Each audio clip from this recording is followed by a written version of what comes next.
নমস্কার, বলতে চাই আঙিনায় আপনাকে স্বাগতম। আশা করি আপনারা সবাই ভালো আছেন। আমি যেহেতু বলতে চাই তাই আমি বলছি, আপনারাও তেমন শুনতে চাইলেই শুনবেন। প্রসঙ্গে আসি। আমরা প্রতিদিন খাবো বলেই বেঁচে থাকি, দুমুঠো খাবারের জন্যেই এত কিছু, অথচ এই খাবারই যদি হয় মৃত্যুর কারণ।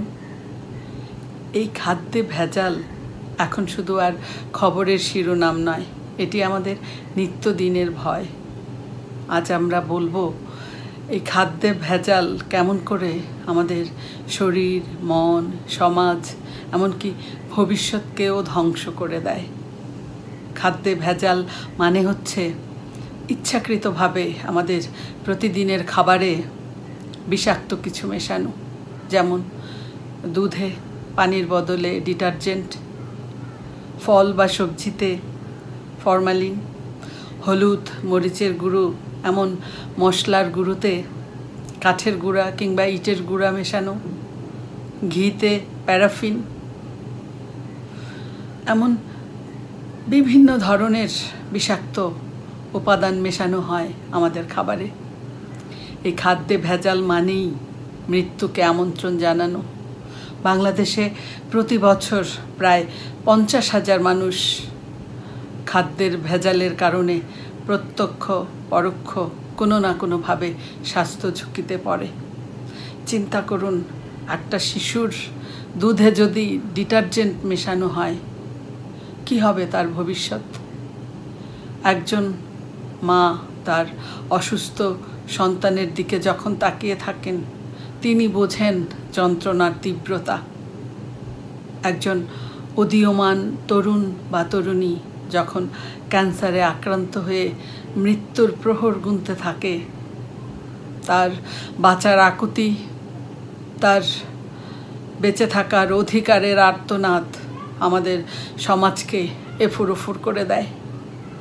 একজন অসহায় বাবা যখন তার শেষ সম্বলটুকু নিয়ে হাসপাতালে দৌড়াতে দৌড়াতে কোনো কুলকিনারা করতে পারেন না, সেই বাবাটার অসহায়ত্ব আমরা কিছুটা হলেও তো আন্দাজ করতে পারি। আমি আমার নিজের একটা বাস্তব উদাহরণ আজকে আপনাদের সাথে শেয়ার করব। আমার 17 বছরের মেয়েটা যখন কোলোরেক্টাল ক্যান্সারে আক্রান্ত হয়, তখন হাসপাতালে দৌড়াতে দৌড়াতে আমার অবস্থা এমন হয়েছিল, হাসপাতালটাই যেন আমার বসত বাড়ি হয়ে উঠেছিল। ওর যখন কোলোরেক্টাল ক্যান্সার ধরা পড়ে, ওকে নিয়ে মুম্বাই টাটা হাসপাতালে যাই, ওখানে ওর চিকিৎসা করাই। সেখানে একটা টিম ওয়ার্ক হয় ডাক্তারদের। যেদিন ধরা পড়েছিল ওর এই রোগটি, আমরা বসেছিলাম ডাক্তারদের সামনে। দুজন ডাক্তার আমাদের পাশে দাঁড়িয়ে ওনাদের যে কথোপকথন হয়েছিল আমরা সেটা শুনেছিলাম। একজন ডাক্তার বলছেন, নিজেদের মধ্যে বলছেন ওনারা, একজন বলছেন, এত কম বয়সে এই সমস্যা।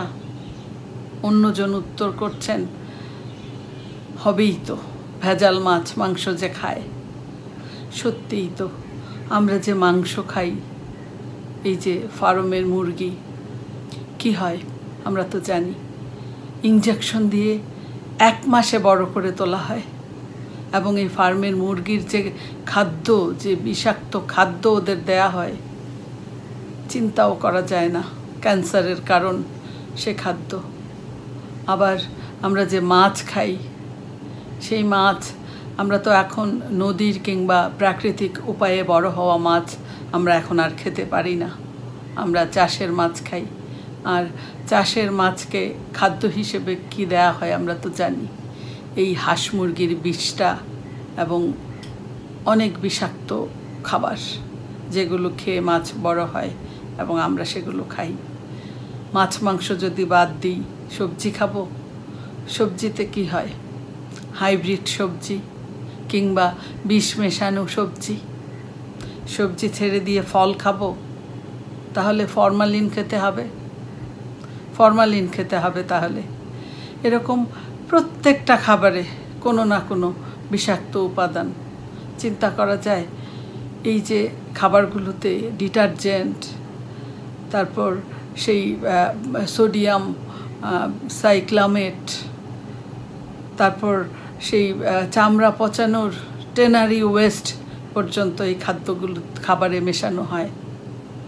আমরা জানি এসব খাবার ক্ষতিকর, আমাদের বাচ্চাদের স্বাস্থ্যের জন্য কতটা ঝুঁকি আমরা জানি, তারপরেও আমরা চুপচাপ কিনছি প্রতিদিন। কারণ আমাদের আর কোনো বিকল্প যে নেই, খেয়ে বাঁচতে তো হবে। আমরা কি করব? কিছু ভ্রাম্যমাণ আদালত কিছুদিন তৎপরতা চালান, জরিমানা করেন, কিছুদিন চলে এ তৎপরতা, তারপর আবার সব আগের মতো চলতে থাকে সব কিছু। এই যে যারা প্রতিদিন খাদ্যেই ভেজাল মেশাচ্ছেন, তারা থেকে যান সবসময় ধরাছোঁয়ার বাইরে। আমি তো মনে করি বিগত সরকার, বর্তমান সরকার, অনাগত সরকার, প্রত্যেকের প্রধান ও অন্যতম দায়িত্ব হওয়া উচিত জনসাধারণের মৌলিক অধিকার, প্রথম মৌলিক অধিকার এই খাদ্য, একে ভেজাল মুক্ত করে আমাদের এই মৌলিক অধিকারকে নিশ্চিত করা। আমি খাদ্য ব্যবসায়ীদের দৃষ্টি আকর্ষণ করছি। আপনাদের ব্যবসায়ের প্রথম উদ্দেশ্য হচ্ছে মুনাফা অর্জন, সেটা আমি মানি, কিন্তু এর সাথে আরও একটি অন্যতম উদ্দেশ্য যেটি আছে, সামাজিক দায়বদ্ধতা। এই যে সামাজিক দায়বদ্ধতা, এই যে আমরা যেভাবে আছি, যেরকম আছি, এই যে আমরা বড় হয়েছি, এই বড় হওয়ার পিছনে পরিবারের যেমন রয়েছে অবদান, ঠিক তেমনি রয়েছে সমাজেরও। তাই এই সামাজিক দায়বদ্ধতাকে আমরা কিছুতেই অস্বীকার করতে পারি না, কিছুতেই পারি না। যখনই এই অর্থ উপার্জনের অবৈধ চিন্তা আমাদের মাথায় প্রবেশ করে, ঠিক তখনই একটি বিনাশকারী পোকা আমাদের মস্তিষ্কে ঢুকে যায়, যে মস্তিষ্কে প্রবেশ করে সেই কল বা যন্ত্রটিকে আক্রমণ করে, যে যন্ত্রটি মানবতা চাষে প্রতিনিয়ত আমাদের মানবিক করে তোলে। এই পোকাটি সেই যন্ত্রটিকেই বিকল করে দিতে চায়, অকার্যকর করে দিতে চায়।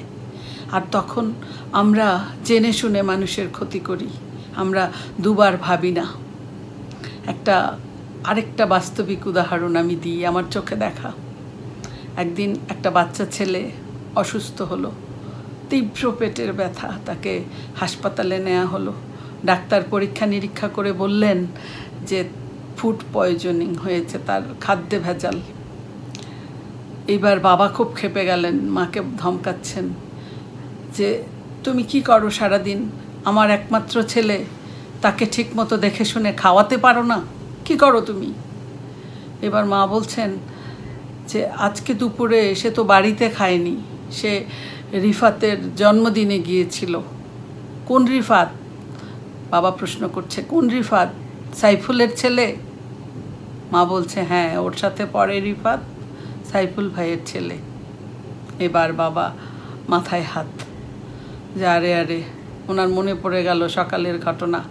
আজকে রিফাতের জন্মদিনে ওনার হোটেল থেকেই প্যাকেট গিয়েছে।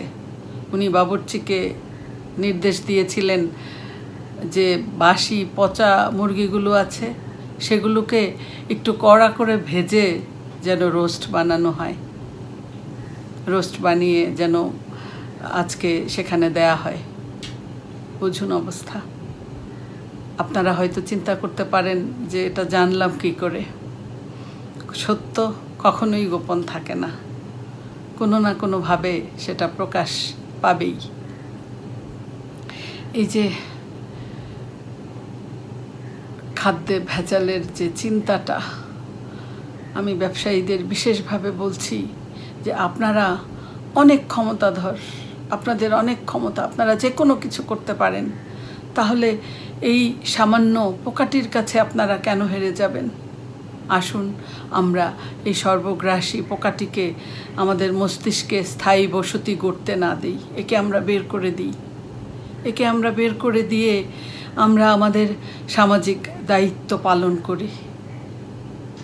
আসুন আমরা সাধারণ জনসাধারণও সরকারের পাশাপাশি নিজেরা সচেতন হই।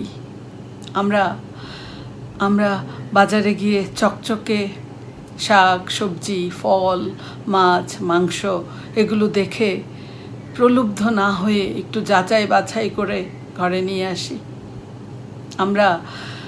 আমরা আমাদের যে স্থানীয় খামার আছে বা পরিচিত দোকান বা উৎস থেকে খাবার সংগ্রহ করি। আমরা বাসায় ছোটোখাটো টেস্ট করি খাবারগুলো এবং কিছু সতর্কমূলক ব্যবস্থা গ্রহণ করি। ফলগুলোকে আমরা পানিতে একটা সময় পর্যন্ত ভিজিয়ে রাখি। আমরা আমাদের শিশুদের বা অসুস্থ মানুষদের খাবারের ব্যাপারে আরও সচেতন হই। আমরা সামাজিক যোগাযোগ মাধ্যমে এ বিষয়ে সচেতনতা গড়ে তুলি। আমরা মাঝে মধ্যে বা প্রয়োজনে আমরা ভোক্তা অধিকার সংস্থার সাথে যোগাযোগ রক্ষা করি। একটি সমাজ গড়ে ওঠে মানুষ দিয়ে, আর মানুষ বাঁচে খাদ্যে। তাই আসুন আমরা এই খাবারের বিষয়ে কোনো আপোষ না করি। আমরা সকলে মিলে আমাদের এই মৌলিক অধিকারকে নিশ্চিত করি এবং সবাই মিলে একসাথে এই খাদ্যে ভেজাল রোধে প্রতিরোধ গড়ে তুলি এবং আমরা ভালোভাবে সুস্থভাবে বাঁচার অধিকারকে নিশ্চিত করি। এতক্ষণ সাথে থাকার জন্যে আপনাদের অসংখ্য ধন্যবাদ। আবারও কথা হবে আগামীকাল রাত 8টায় নতুন কোনো বিষয় নিয়ে। ততক্ষণ সবাই ভালো থাকুন, সুস্থ থাকুন। শুভরাত্রি।